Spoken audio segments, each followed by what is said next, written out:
Good evening and welcome to Felcross Casts. My name's Hammy. Thanks for tuning in firstly, whether you're on YouTube or whether you're coming through felcroft.org or whether you are on twitch.tv watching live, welcome.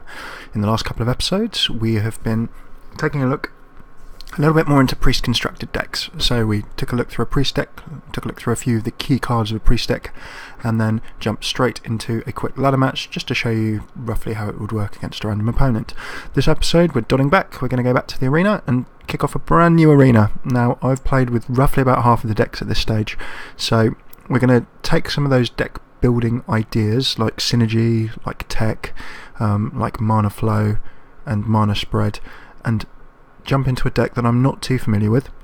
We're going to do it in arena, so it's a little bit different in terms of the kind of deck that you'll be building. Of course there's a lot more random luck, but it will be pretty good in terms of just jumping in, having a look and looking at some basic concepts so we can see how we go. So without further ado, let's jump straight into a new arena. Now I've already grabbed my arena. Oh, hello to someone in the chat. So I'm going to jump straight in and we're going to start drafting and see what we can pull out. Okay, so I've got an option here of Malfurion Stormrage, so I can go Druid, Thrall, I can go Shaman, and Garrosh Hellscream, I can go Warrior. If you've tuned into some of our previous episodes, you would have seen that the last arena draft that I had went Paladin. I should have kept casting that one. It went pretty well. I ended up going about 5 or 6 and 2. I've still not managed to string together a full run of 9 yet, so I'm looking forward to when that happens. In between this and that Paladin draft, I did do another arena and I did do a Warrior, so I've had a little bit more familiarity with that deck than others. Thrall is a Shaman. I've never played as a Shaman before. I have played against them. And ditto for the Druid and Malfurion. I have played against those as well. I'm going to see if anyone in the chat fancies feeding back, conceding exactly what kind of deck we'd actually like to play. If you want to get involved live in the episodes, then of course you can sign into twitch.tv, you can comment in the comments, and on YouTube as well, you can comment on the blog, you can let me know anything you fancy me having a go at or doing. So, via the delicate choice of eeny, meeny, miny, mo, eeny, meeny, miny, mo, catch a tiger by his toe, if he yells, let him go, eeny, meeny, miny, mo. I've never played as a Druid before, so by the power of playground and schoolyard choosing, this will actually be quite good. It'll be good for me because I'll learn Druid, and it'll be good for you guys because we can have a little bit of a look at how to build a Druid deck and what a Druid deck might actually rely on. So Druids are a bit funny from what I've seen them. You don't see them played too much in constructed. They may struggle a little bit in terms of arena. The Warrior would have probably been a more solid choice, but let's go with Druid now.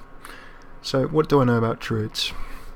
If you get yourself into an arena situation where you don't actually know a huge amount about the deck, and it's probably better, remember that you can actually back out. It sounds really, really silly, but you can actually back out of your draft and it will save the cards that you've got and all that kind of thing. There's no real advantage gained from backing out. But what you can do, and what we're going to do now, is just jump in and have a look at the deck in my collection. Some people feel very pressured to jump in and draft straight away in the arena and get really, really stuck in, but if you're not that familiar with the deck and you've not even played with it before, as you can see from my deck levelling up record, I'm really nowhere in Druid at the moment. It's actually worth doing just so you can have a dig into the cards. So remember of course that because I've played nothing to do with Druid, these are all basic Druid cards. A little tip, if you want to see all of the Druid cards, you can go into crafting mode. And then of course the cards that you don't have at this point in time, maybe the ones you get through levelling up and all that kind of stuff, you'll see them greyed out here, but they'll still be here. So you can just have a quick flick through, and as you can see, it might be the difference between something you recognise in a draft or something you don't. And as you can see, in terms of Druid, there's actually a fair few extra bits that drop in there. So if you look between the two, you'll be able to see your extra bits. So, Druids, if you've played World of Warcraft, a hybrid. They're a jack of all trades in many ways, and they can kind of be played in 3 different ways. You've got the Spellcaster Druid, the Moonkin Druid. He looks like a bit of an owl. I'm going to see if I can find a little example of a Moonkin here. Starfall, maybe. Think of a giant owl, and that is what a Moonkin Druid looks like. We can't find a Moonkin here. No problem. So that's kind of option 1. And option 2 is the Feral Druid, and as a Feral Druid you can attack using sort of physical attacks. You know, you turn into a variety of beasts. You can be cats, tigers, bears, all that kind of thing. And you can see that Feral Druid side of the World of Warcraft class reflected in things like Savagery. That's a very obvious one. That's a bear form Druid, a cat form Druid there with Claw, and things like Power of the Wild there. You've got, I don't know whether that's Travel form or another cat, but you've got something going on there anyway.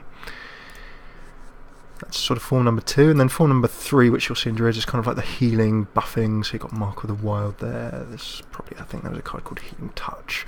So Druids in World of Warcraft can also be a healing class too.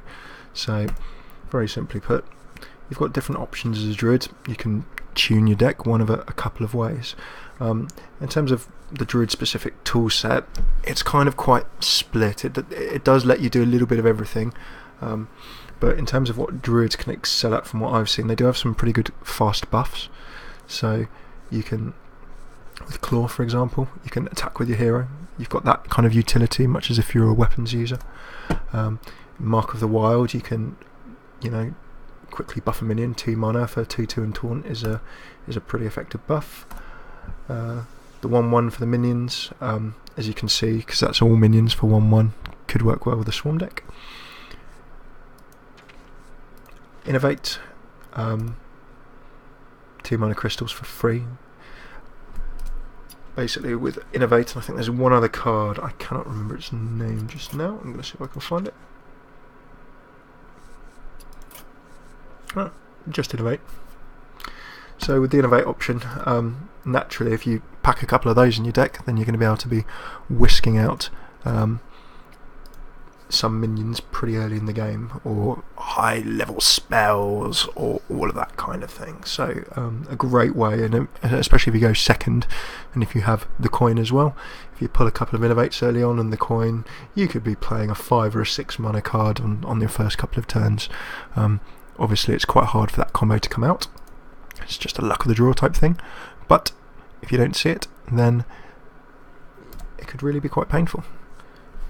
So a bit of a luck option, but those are a few of the little different bits that a Druid has in the toolset. If we flick over the next page, you see a big heal, 8 health for 3 mana and Healing Touch. If you need to top yourself up, good way to go.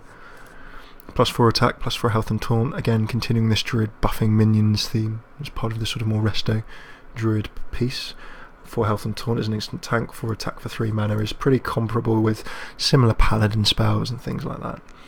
Soul of the Forest. That is pretty painful. Dropping that, if any of your minions die, you're suddenly pulling up 2/2s all over the place. Nourish, gain 2 mana crystals or draw 3 cards. Again, quite nice in terms of utility. A Zap in Starfire, just a straight out spell or an area cleaner. Again, comparable to things like Holy Nova somewhat in terms of the 2 damage for about 5 mana. There's also Consecration for a Paladin as well. And the Druid of the Claw. A fairly solid 5/4/4, but you can have an instant charge or the 2 health and Taunt.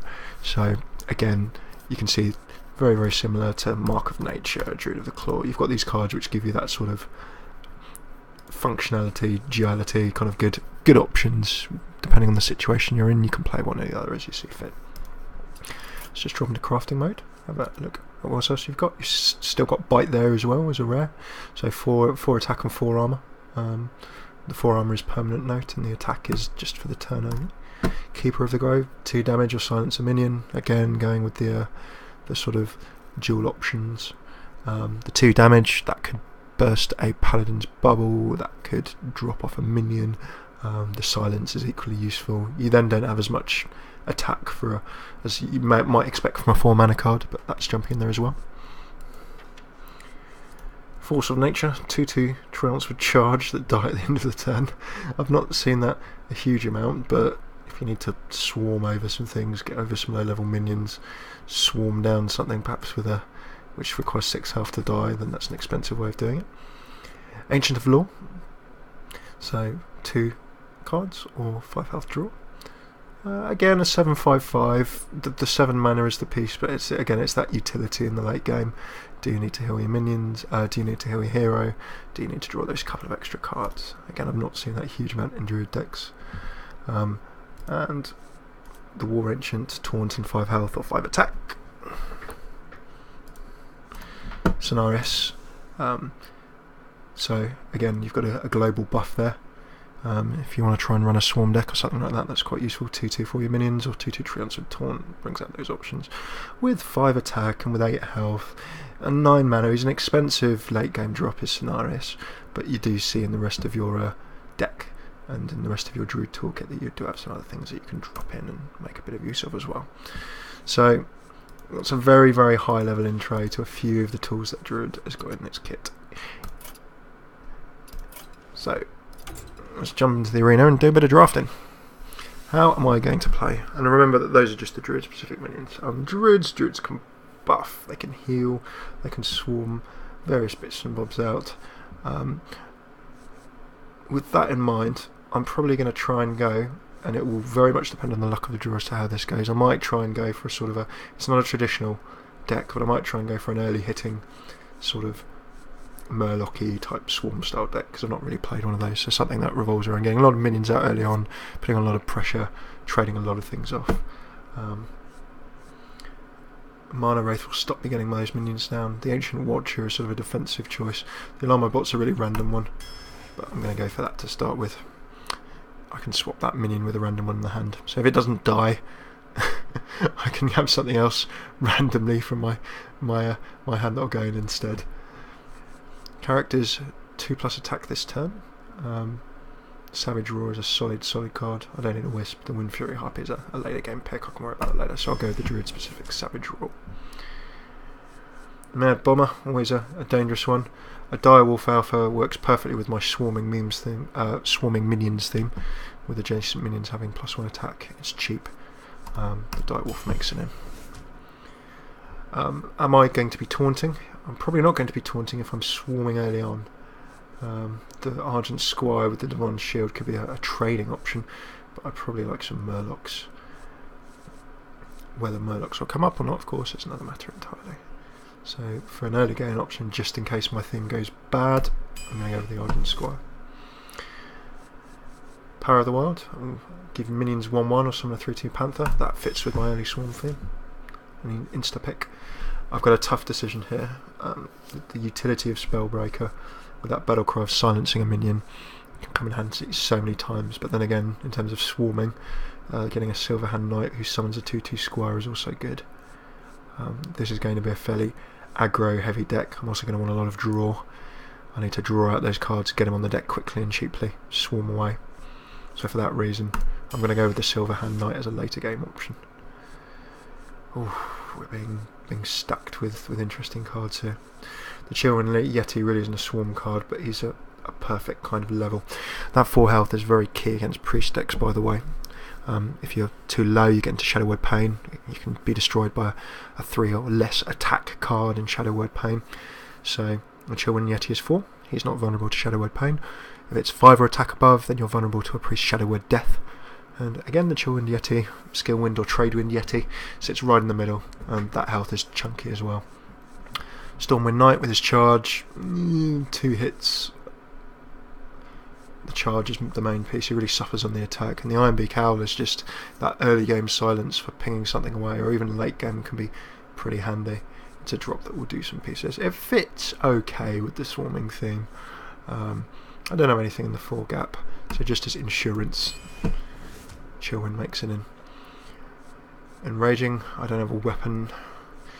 Really, Naturalized Destroy minion and your opponent gets 2 cards. I don't think I want to give my opponent that card advantage, but Naturalized for 1 mana is great for killing a big painful minion.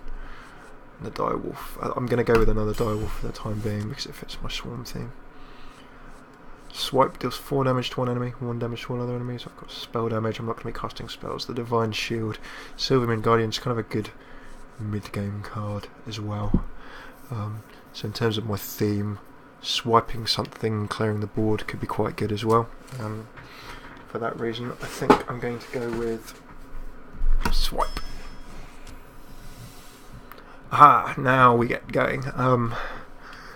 I've got 2 very strong options here. I either go definitely for Murlocs with the Murloc Tidecaller, or I go with Knife Juggler, who's also a very solid card. After you summon that minion, you deal 1 damage to a random enemy, and with that 1 damage you can pick minions off. You can weaken on your minions. It is random, so you don't have control over it, but if you're summoning a lot of minions, the Knife Juggler is a good call. I'm going to go for the Murlocs and hope that the luck goes with me. The Iron Beak Protector. Beak. Ironbark. It's been a long day. 888. As Shane Warne's 888 poker advert would say, but in terms of the late game, it's a really good sort of a good late game tank. But if you're having to tank by that stage of the game or need to drop him for 8 mana, something's probably going a bit wrong. With the Voodoo Witch Doctor 2-1, a Battle Cry restoring a bit of health as well. I'm going to risk it in the early game at this point in time. A 1 damage Moonfire for 0. Monkshoreland Ward and a Skill and Yeti. This, I'm not really getting the early game drops that I want, but Moonfire could let me trade.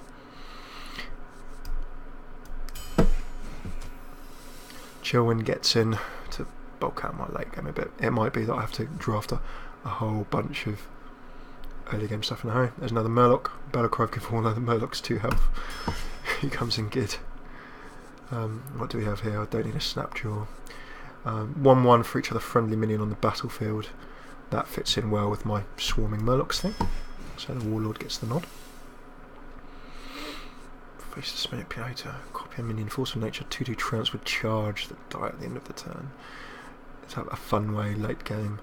1 less for each damage your hero has taken. 20. If I've taken 20, it'd be free. It could be a late game mop up card. I don't have anything in the late game. Copying a minion could be useful. Faceless Manipulator I'm going for just as some tech. I've seen people copy a Ragnaros against me before with that card, so I quite like to try it out. Wrath will let us just zap a minion or draw a card. Innovate, it gains 2 crystals, and we've already got a swipe sitting in there. The Innovate is just priceless. 2 mana crystals for 1 turn for nothing. An absolute must have. Innovate comes up again. Raid Leader is a very tempting choice, given that I'm trying to pick these early minions, and the 1/1 attack is good as well, but I think an Innovate could help me play some later game stuff if I need to too. Spiteful Smith, I don't have that weapon again. Bloodfen Raptor is a good 2/3/2. You have a lot of these 2 mana, 3 attack, 2 health.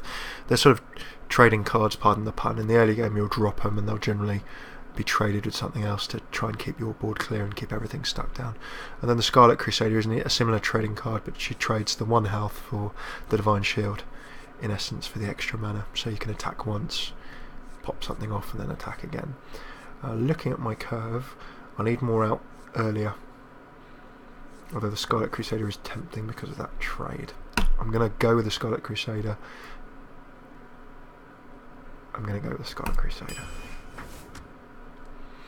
This is the draft of a man who is not entirely sure of playing this deck, but at the same time it's good because we can learn as we go along. The good old Wisp, you could argue that helps a lot with swarming, just for an early 1/1. It won't get buffed by any of these other guys though. The Storm Pike Commando, that 2 damage is looking at me, but I think that for a charge and 2 health or a taunt, I'm going to drop a 5. It sits in nicely with some of the late game cards. The Emperor Cobra is an excellent card in many ways in a draft, because all you need it to do is live for 1 turn and then it can kill any minion just by attacking it, which is really, really good. The Argent Commander, great late game charge. Divine Shield can come in, start picking things off, but the pint-sized Summoner, if I can keep it alive, the first minion you play each turn costing 1 less, is really quite a cool little option. I need some more stuff down on the board. The Harvest Golem could be a good option for summoning a 2/1 damage golem when it dies. If it dies, something still gets summoned by it, so you effectively get 2 minions for the price of 1 there. And the Armani Berserker, it just needs to take 1 damage to suddenly become a 5/2 minion. I think that fits okay in terms of a theme. We want more Murlocs, so the Murloc gets the nod here. And we're at 22 cards now. A Loot Hoarder, I need some more draw. So I'm going to go with a Loot Hoarder.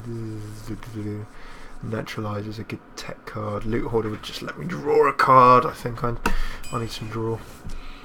Novice Engineer will probably get the nod too for card draw. Oh, this minion takes damage. Acolyte Pain could be an option for a 3-drop. Let's go for that. Give your minions death rattle, summon a 2/2 Truant. I have a lot of Murlocs out. Could be a whole lot of fun. So I'm going to pick that for fun. 3 damage to the enemy hero. You can see that later game drop should have probably been better. Another loot hoarder for card draw. Another Murloc for being a Murloc. And if I do get anything big in these last 3 draws, I should probably not make my deck too front end stacked. Let's have a look at how many Murlocs I actually have. I've got 1. I don't have enough Murlocs. I've got 3 Murlocs. 4 Murlocs in total. So the Murloc plan is not going quite as well as I would have liked it to. I'm going to pick him for utility. Core Hound, without that late game finisher. And finally, deal damage equal to your hero's attack to a minion. I don't have attack, so that's no good. I'm going to go with Emperor Cobra. So this could be quite a painful looking deck. So let's just do a quick review. We went into that deck thinking draft, and that's perhaps a good example of being too focused on one idea. But I went in there thinking I'd probably try and do an early game swarm of cards, pick a lot of stuff that buffed each other in terms of getting cards that would buff early game cards, and ideally with a Murloc theme if possible. What I got was, I've got a lot of early game cards, I've got some things that can buff, I've got a lot of stuff that can come out early and do a bunch of damage. Me getting out all my Murlocs is going to be a challenge. I don't have any Murlocs that summon other Murlocs. I've only got the one Cold Light Seer, so the Murloc combo is quite unlikely to come out. But what I do have is in the Direwolf Alpha, I can buff all my minions for 1. I probably should have taken that Raid Leader. I'll get cheaper early game minions or more minions with pint-sized summoner. And I'm really, as you can see by that mana curve, I'm really going to rely around an early game squash. I'm really going to have to squash things coming out early game and get an upper hand and end this game early, otherwise I'm going to have nothing in the late game. And when we come to the late game, I've got a few more tradey, techie cards really. If I'm getting to this end of affairs, it's going to be a desperate time. I can taunt some stuff away. And the Chillwind Yeti Spellbreaker, I do have some mid-game cards that can continue to help trade. Having taken a look at this deck, I think my general aim is to get in there, start swinging hard, and hopefully by the mid-game I'm on top, and then with my Innovates and with a board advantage of some kind, I can start pulling out these maybe mid-game minions in terms of 4 and 5 mana for the win. Let's face it, if I actually even see that core hand and a 30 card drop, it will be quite impressive. So that's a very, very randomly drafted Druid deck. I hope that it sort of enforced a couple of things. It was mainly trying to think of a bit of a theme when you're trying to draft. Don't be afraid, and I can still do it now, look, to go to my collection. As you can see, I've not played the Druid deck fully, or even got a bunch of cards, so there are a couple of cardy bits that, you know, may not show up in here because you can earn them as you go along. Same for other classes.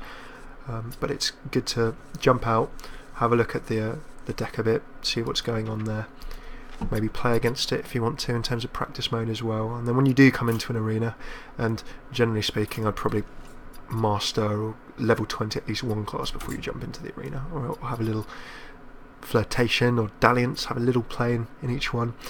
It at least gives you that little bit of background that you need, so that when you start trying to draft an arena deck, you know the neutral cards, you know a bit about the class specific cards, so you can try and pull together a deck around some kind of theme.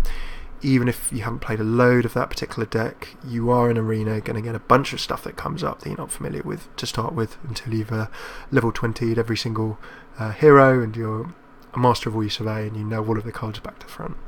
So having that little bit of extra experience to start with, if you want to maybe throw yourself into the arena quickly here like I have, without level 20ing every hero, and let's face it, not many people will probably do that to start with. They want to play with all the shiny new modes of their Hearthstone beta or Hearthstone game as soon as they get in.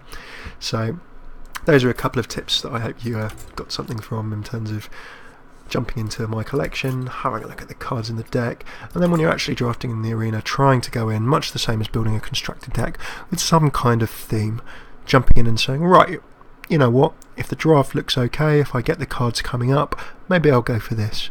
but if the cards don't go your way, you at least know enough about what the core of the deck does to be able to pull together a generally alright deck. You know, something with a reasonable mana curve, using the class specific cards a bit okay if they have to be, or if they turn up for you, but if they don't turn up in the order you want, you can know enough about the neutral minions as well to make a reasonably strong deck. So a Murloc deck, for example, a lot of the Murlocs have got synergy between their various cards. They complement each other.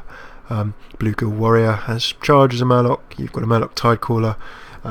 He gets additional attack whenever a Murloc is summoned, and then the Coldlight Seer buffs all the other Murlocs.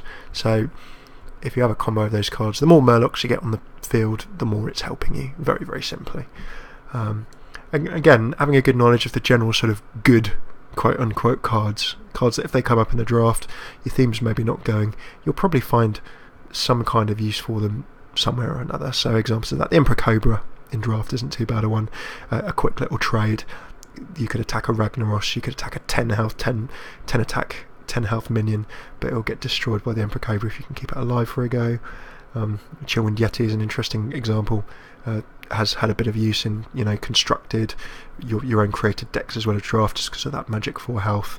It's a generally solid card. Other things like the Frostwolf Warlord showing use, Corehound, a bigger one, and the Silverhand Knight trying to go with the theme.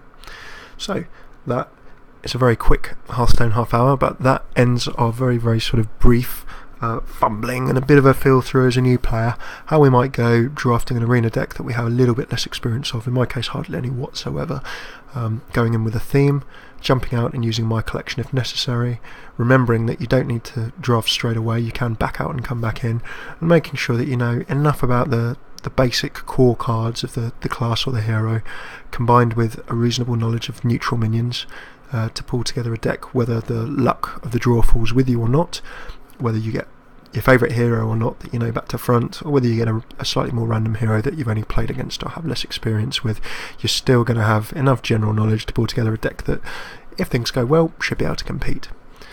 Thanks very much for tuning in. I've been Hammy. The Hearthstone half hour is something we're trying to do maybe 5 or 6 nights a week, in a very similar sort of friendly, easygoing, feel your way around Hearthstone and get used to it as you go along type sense.